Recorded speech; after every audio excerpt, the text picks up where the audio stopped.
안녕하세요. 반갑습니다. 저는 박노근이고요. 이번 학기 이제 인적 자원 관리에 대해서 여러분과 같이 한 학기 동안 공부를 해보도록 하겠습니다. 자, 오늘 이제 첫 시간이니까 제 소개하고 그다음에 이제 교재 소개 그리고 그 인적 자원 관리에 대한 전반적인 소개를 해드리도록 하겠습니다. 저는 이제 제 전공 분야는 인사 조직 분야이고요. 잘 아시다시피 이제 경영학에는 5가지, 6가지 정도의 그런 전공이 있고, 저는 이제 그 중에서 인사 조직, 주로 인적 자원, 그리고 그 조직 구성원들을 대상으로 하고 있는. 그래서 물론 이제 인사 조직 분야가 이제 유일하게 경영학 중에서는 유일하게 이제 사람을 다루는 분야다라고 할 수가 있습니다. 제가 강의하고 있는 분야는 이제 여기 인적 자원 관리도 있고요. 그다음에 조직 행동론, 그다음에 요즘에 이제 새로 그 학부에서 개설을 한 과목이 조직 민주주의입니다. 그래서 이제 직장 민주주의, 뭐 요즘 직장 갑질에 대한 얘기도 많이 나오고 있고요. 그래서 직장에서 이제 그 모든 조직 구성원들이, 특히 이제 하위 직원들이 보이스를 낼 수 있는, 그리고 다양한 이제 의사결정에 참여할 수 있는, 그리고 조직의 어떤 그 성과가 많이 났을 때 그런 성과를 공유할 수 있는, 또는 이제 경우에 따라서 이제 소유에 참여할 수 있는 그런 이제 직장 민주주의에 대해서 강의를 하고 있고요. 제 연구 분야는 이제 그동안에는 주로 제 분야가 이제 그 연구 분야가 이쪽이었습니다. 그래서 직장 민주주의, 조직 민주주의에 대해서 다뤘었고, 그래서 직장에서 이제 의사결정 참여, 일반 직원들, 일반 종업원들의, 노동자들의 어떤 그 의사결정 참여를 주로 다뤘고, 이제 유사한 개념이 이제 자율성이죠. 자율성과 의사결정 참여, 그리고 이제 그 성과급, 주로는 이제 집단 성과급에 대해서 살펴봤고요. 그 다음에 인플로이 오너십, 인플로이 노동자들의 어떤 소유 참여, 뭐 이러한 그 주로 참여에 대해서 연구를 해왔습니다. 그리고 요즘에는 이제 그 노동자 협동조합, 여러분들이 많은 분들이 아실지는 모르겠지만, 노동조합과는 다른 겁니다. 그 협동조합 중에서 이제 그 직원들이, 조합원인 이제 노동자 협동조합과 일반 주식회사를 이제 비교 분석하는데, 조직행동론의 이제 다양한, 여러분들이 그 조직행동론을 들으셨으면, 조직행동론의 다양한 이론들이 나옵니다. 그래서 그러한 조직행동론에 나오고 있는 그러한 이론들을 이용해서 주식회사와 이제 노동자 협동조합을 비교하는 그러한 연구들을 진행을 하고 있습니다. 그리고 이제 인적 자원 관리와 관련해서는 이제 그 한 학기 동안 우리가 HR 펑션, 인적 자원 기능들을 계속해서 다루게 되는데, 그러한 이제 그 기능들 중에서 조직 민주주의와 연관될 수 있는 그러한 그 기능들을 그 연구를 하고 있습니다. 예를 들면은 뭐 그 다면 평가, 그렇죠? 그 전에는 이제 그 상사가 일방적으로 그 부하 직원들을 평가했음에 비해서 다면 평가에서는 이제 어, 그, 부하 직원이 이제 그 상사를 평가하기도 하고, 동료들도 물론 평가에 참여하고요. 물론 상사도 참여하고, 뭐 경우에 따라서는 이제 커스터머, 그 고객들도 이제 그 성과 평가에 참여하는, 그래서 이제 다양한 사람들이 참여함으로써 좀 더 이제 공정한 평가가 될 수 있겠고, 어쨌든 이제 그 직장인들은 평가가 상당히 중요하죠. 특히나 이제 그 객관적으로 측정할 수 있는 그러한 기준이 없는 뭐 사무직이라든가 또는 이제 집단 생산을 수행하는, 집단적으로 서비스를 제공하는 그러한 경우에는 이제 개인들의 객관적인 어떤 성과 기준이 마땅치가 않습니다. 그럴 경우에는 이제 주변 사람들이 다면 평가의 경우에는 그 동료들이나 이제 부하 직원이나 상사가 평가에 참여하는, 그럼으로써 보다 많은 사람들이 이제 그런 평가에 참여하는, 그럼으로써 좀 더 민주적인 그런 방식으로 나아갈 수 있기 때문에 그런 분야의 연구를 하고 있습니다. 저에 대한 소개는 이제 여기까지 하고요. 그다음에 이제 과목 소개는 이제 인적 자원 관리는 경영학에서 아까 말씀드렸듯이 이제 한 그 5가지의 그러한 이제 세부 전공이 있는데 그 중에서 이제 유일하게 인적 자원 관리와 이제 조직 행동론 이런 분야는 인사 조직 분야는 사람을 다루는 분야입니다. 나머지 예를 들어서 이제 마케팅이나 또는 재무나 회계 또는 이제 생산 관리 이러한 분야는 대부분 이제 돈, 자본, 기계 이러한 것들을 이제 주로 다루는 거죠. 그에 비해서 인적 자원 관리나 이제 조직 행동론은 유일하게 이제 사람을 다루는 분야이다라고 할 수가 있겠고요. 그다음에 이제 학문적 배경으로서는 인적 자원 관리는 이제 기본적으로는 조직 행동론을 바탕으로 하고 있습니다. 그래서 이제 물론 가급적이면은 여러분들이 조직 행동론을 수강을 하셨으면 거기에 나와 있는 이제 많은 이론들이 인적 자원 관리를 공부하는데 많은 도움이 될 수가 있습니다. 필수는 아닙니다. 조직 행동론에서 나오는 이론들을 꼭 반드시 이해해야만 인적 자원 관리를 수강할 수 있는 건 아니지만 이론적인 이제 백그라운드가 된다는 거죠. 그래서 이제 인적 자원 관리 이제 조직 행동론을 배경으로 하고 있고, 그런데 조직 행동론은 또한 이제 심리학을 배경으로 하고 있습니다. 학문적 배경으로서는. 그래서 이제 심리학자들이 이제 주류를 형성하고 있고, 그래서 물론 이제 소수는 경제학도 하고 있습니다. 인적 자원 관리에서 경제학적 접근 방법을 취하기도 하고, 또는 이제 사회학, 또는 일부는 이제 노사관계 쪽을 다뤘던 분들이 인적 자원 관리를 하기도 합니다. 그렇지만 어쨌든 이제 주류는 이제 조직 행동론이고, 이 조직 행동론에서 이제 주류는 심리학이라는 거죠. 그래서 인플로이들의 어떤 태도와 행동, 그렇죠? 그래서 조직 행동론에서는 이제 행동이 핵심이 되는 거죠. 행동을 연구를 하는데, 그럼 이제 행동에 영향을 주는 것이 무엇이냐라고 했을 때 이제 태도라는 거죠. 태도라든가 가치관, 개인의 어떤 성격, 그렇죠? 또는 이제 퍼셉션, 어떤 지각, 어떻게 세상을 인식하는지, 지각하는지에 따라서 사람들의 행동이 달라지기 때문에 이러한 이제 행동에 영향을 주는 여러 가지 요인들, 즉 조직 행동론에서는 인플로이들의 조직 구성원들의 태도와 행동 또는 가치관, 문화 이러한 것들을 주로 다루고, 이러한 것들이 이제 배경에 대해서 인적 자원 관리, 인적 자원 관리에서는 여러 가지 기능들, 어떻게 하면 그러한 조직 구성원들의 태도와 행동을 좀 더 바람직하게 변화시키고, 그러한 것이 경영학에서 최종적인 목적은 뭡니까? 결국에는 그렇죠. 조직 성과죠. 조직 성과를 향상시키기 위해서 인적 자원을 어떻게 활용할 것인지가 이제 주된 목적이 될 수가 있습니다.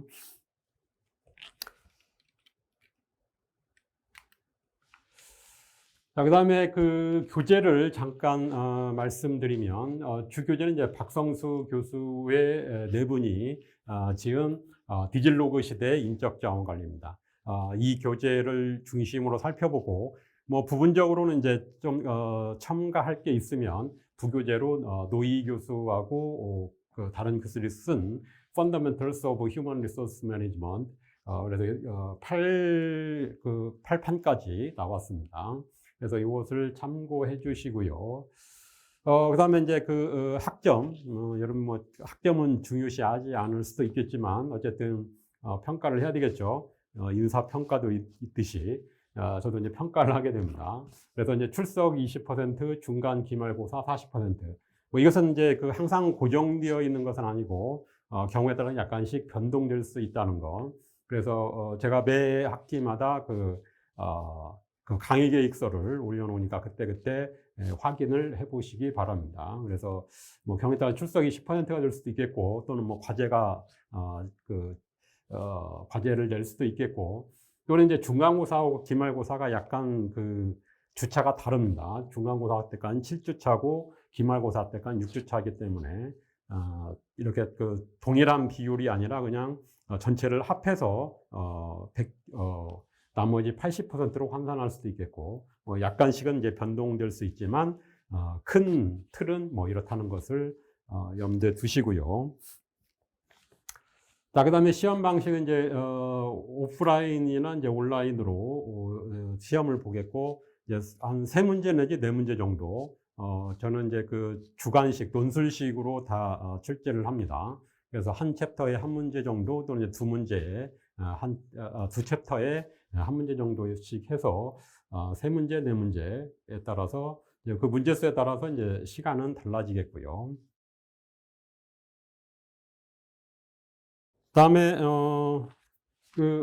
15주차까지 그 강의 계획서를 잠깐 소개하면, 자, 오늘 1주차는 이제 인적 자원 관리론을 이제 전반적으로 소개를 할 거고요. 그다음에 2주차에 이제 직무 관리, 그래서 어떤 직무 분석부터 해서 직무 설계나 뭐 직무 평가, 직무와 관련된 기본적인 챕터입니다.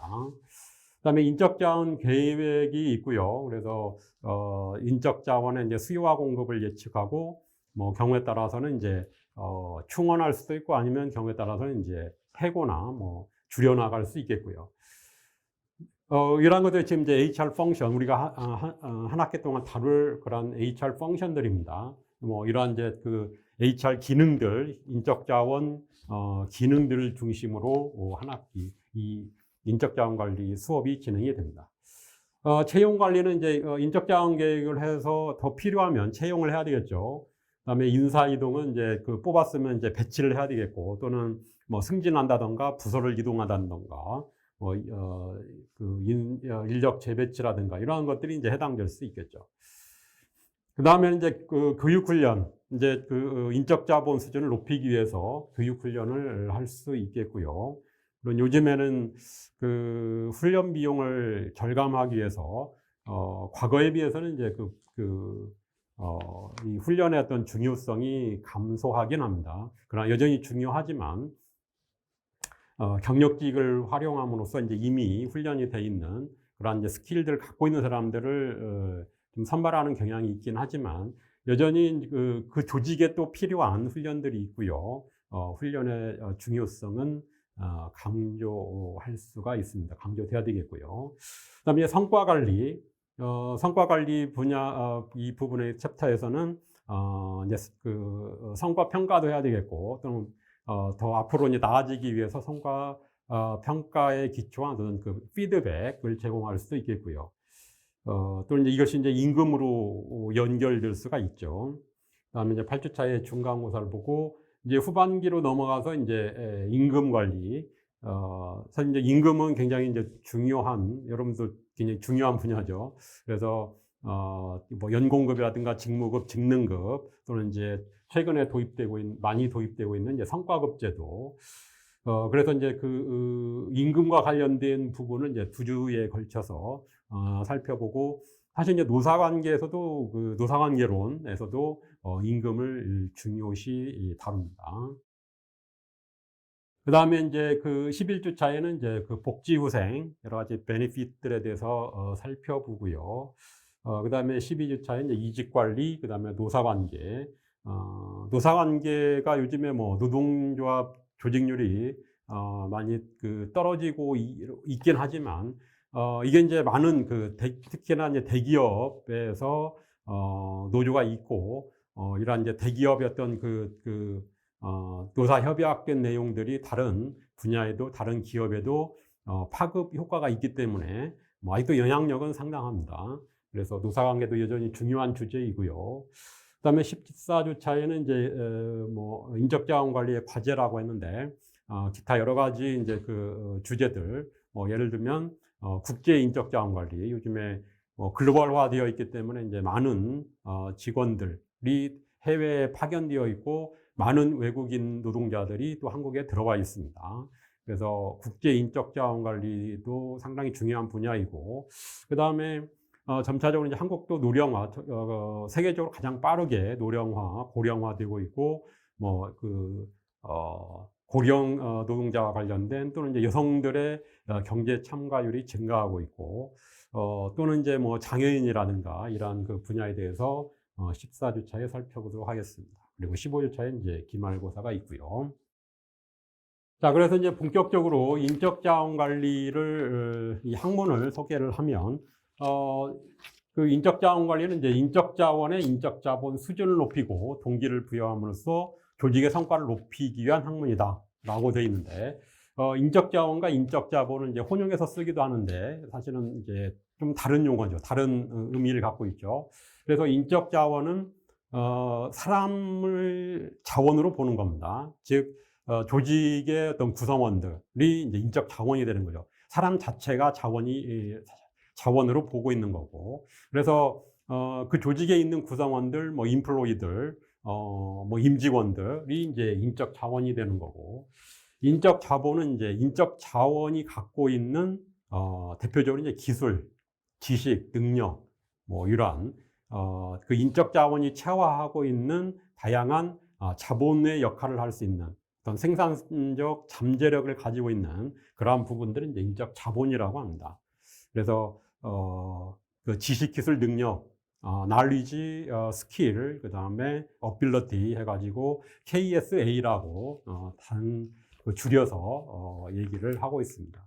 그래서 인적 자원 관리도 이제 경영학의 한 분야이고 또한 인사조직 분야이면서이기 때문에 개인의 어떤 그 목표와 조직의 목표를 동시에 추구하는, 그래서 그 개인의 목표와 조직의 목표를 동시에 추구한다. 그러면은 조직의 경우에는 뭡니까? 조직의 목표는 성과죠. 조직 성과를 높이면서 개인의 목표는 뭡니까?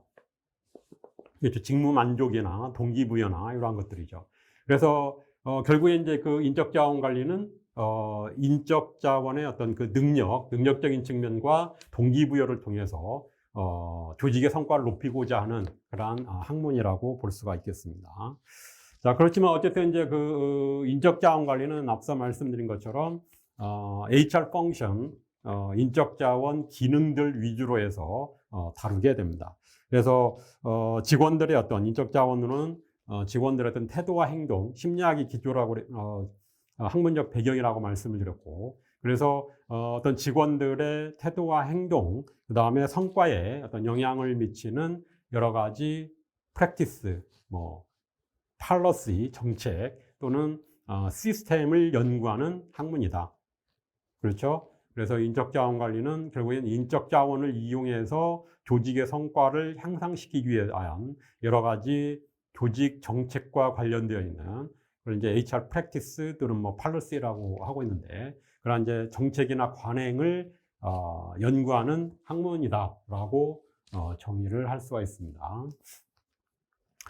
자, 그러면 이제 이런 인적 자원이 왜 중요한지. 그래서 물론 이제 그 여러 경영학 여러 이제 분야가 있지만 그 중에서 유일하게 인사조직 분야가 인적 자원을 활용한다고 말씀을 드렸고요. 그래서 특히나 이제 인적 자원을 이용해서 성과를 향상시키기 위한 거고, 그 인적 자원은 뭐랍니까? 결국에는 물적 자원을 활용하는 거죠. 그렇죠? 여러 가지 이제 아무리 자본이 많다 하더라도, 기계가 좋고 여러 가지 시설이 훌륭하다 하더라도 결국에는 이제 사람들이 그것을 그 운용을 하는 거죠. 사람들이 관리를 해야 되고 다뤄야 되고 그것을 효율적으로 그 이용을 해야만 성과를 향상시킬 수 있기 때문에 이제 인적 자원이 중요하다고 할 수가 있죠. 특히나 지금은 이제 산업화 시대에서 지식 정보화 사회로 이제 변화가 되었죠. 그래서 이제 과거의 어떤 굴뚝 산업에서는 여러 가지 그 기계라든가 훌륭한 기계 또는 이제 뭐 시설이 훌륭하면은 뭐 생산성을 높이고 이익을 높일 수 있지만, 이제는 굴뚝으로 그 생산성을, 부가가치를 높이는 시대는 지났다는 거죠. 그렇죠? 지금 이제 최대의 부가가치는 지식, 개인들의 어떤 아이디어, 창의성, 정보화, 뭐 이러한 것들을 통해서 이제 그 부가가치를 보다 많은 부가가치를 생산하고 있고, 요즘 이제 문화, 뭐 그 K-팝이나 K-드라마나 뭐 이러한 것들도 결국에는 이제 그 아이디어라든가 이러한 그 개인들 인적 자원이 갖고 있는, 그렇죠, 그러한 능력이라든가 기술, 지식 뭐 이러한 것들에 의해서 높은 부가가치가 형성이 될 수 있기 때문에 점차적으로 인적 자원의 중요성이 증가하고 있다는 겁니다. 그다음에 재능 인재에 대한 재능 있는 인재에 대한 수요가 증가하고 있죠. 이러한 사회로 변화하고 있기 때문에 높은 수준의 인적 자본을 가진 사람들을 당연히 찾을 수밖에 없고, 이러한 사람들도 봤을 때 그 기업이 그 많은 이윤을 남길 수 있기 때문에 이러한 이제 인적 자본이 중요해지고 있고, 다른 회사로 이제 이직이 증가하는 경향이 있습니다. 그래서 과거에는 이제 그 평생 직장의 개념이 있었지만 요즘에는 이런 평생 직장의 개념이 희석화되고 있죠. 그래서 과거에는 이제 한번 뭐 그 훌륭한 인재가 한번 취직을 하게 되면 그 회사에서 이제 퇴직까지 한다라고 생각을 하지만, 이제 요즘엔 그렇지 않다는 겁니다. 이제 수평적인 이동이 많게 되고, 그만큼 이런 훌륭한 인재에 대한, 재능 있는 인재에 대한 쟁탈, 그 스카웃, 이러한 것들이 이제 심해지고 있고 경쟁이 심해지고 있다는 거죠.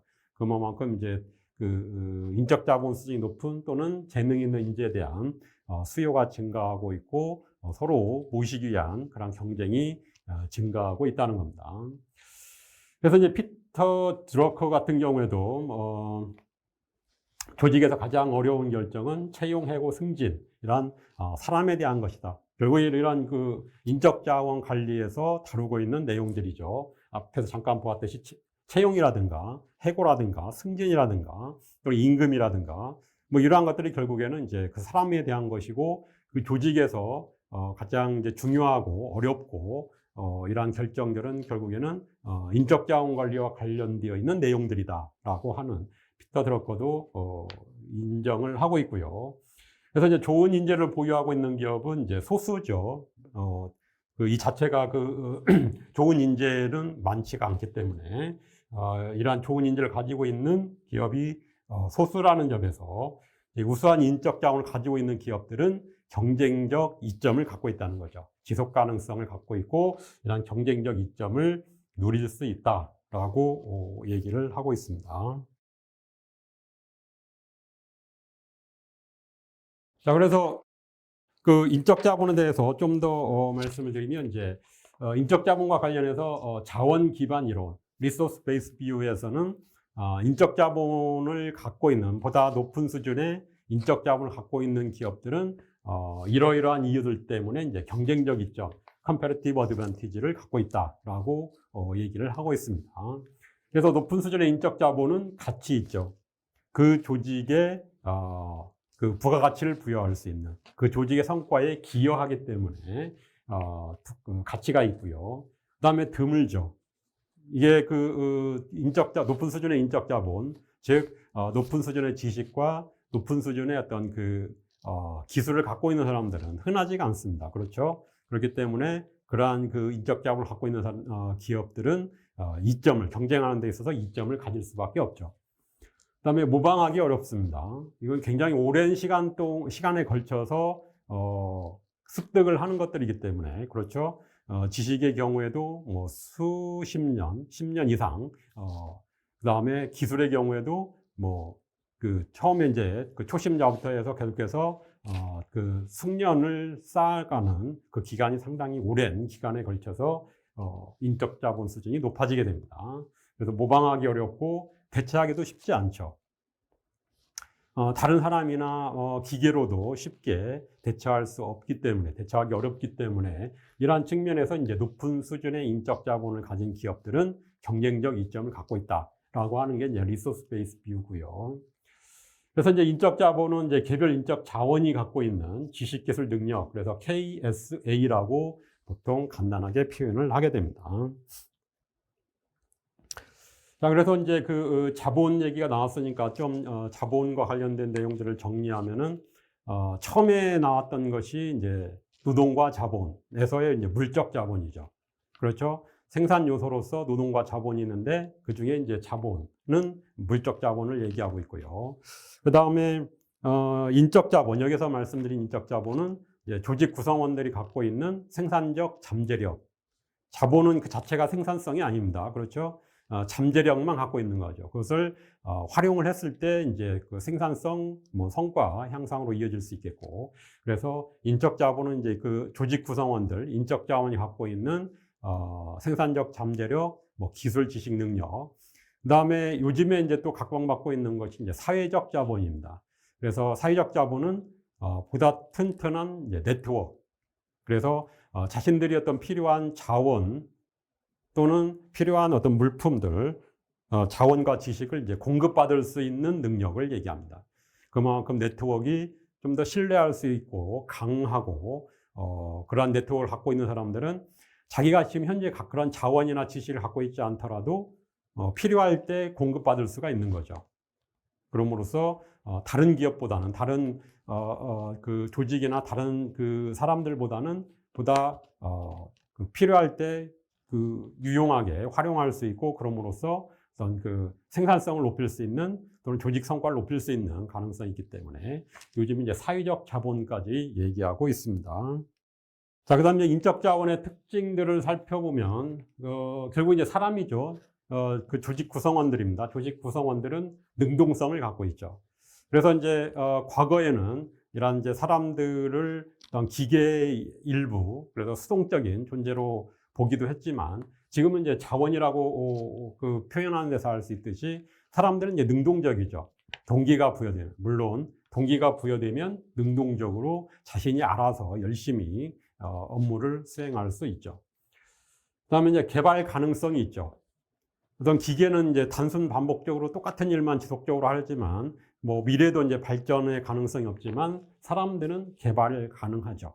좀 더 많은 지식, 많은 어떤 그 스킬들을 연마함으로써 좀 더 나은, 더 발달된 그러한 생산성을 가질 수가 있습니다.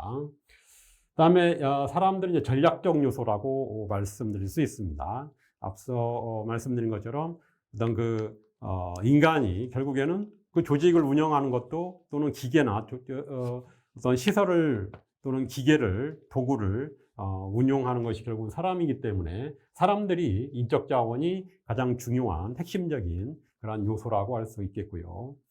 자, 그러나 문제는 이제 좀 약점이라고도 할 수 있는 것이 소진성입니다. 그렇죠? 사람은 지치게 되죠. 그래서 기계는 뭐 24시간, 한 달, 뭐 계속해서 이제 기름 잘 칠해주고 하면은 잘 돌아가지만 사람들은 그렇질 못하죠. 휴식을 취해야 되죠. 소진될 수 있다는 그러한 또 특징이 있고, 그다음에 존엄성, 인간의 존엄성이죠. 사람들 기본적으로 기계와는 다른 존엄한 존재로 인정을 받아야 됩니다. 그 존엄성이 주어져야 되겠고요. 자, 여기까지 해서 이제 1차 시를 마치도록 하겠습니다.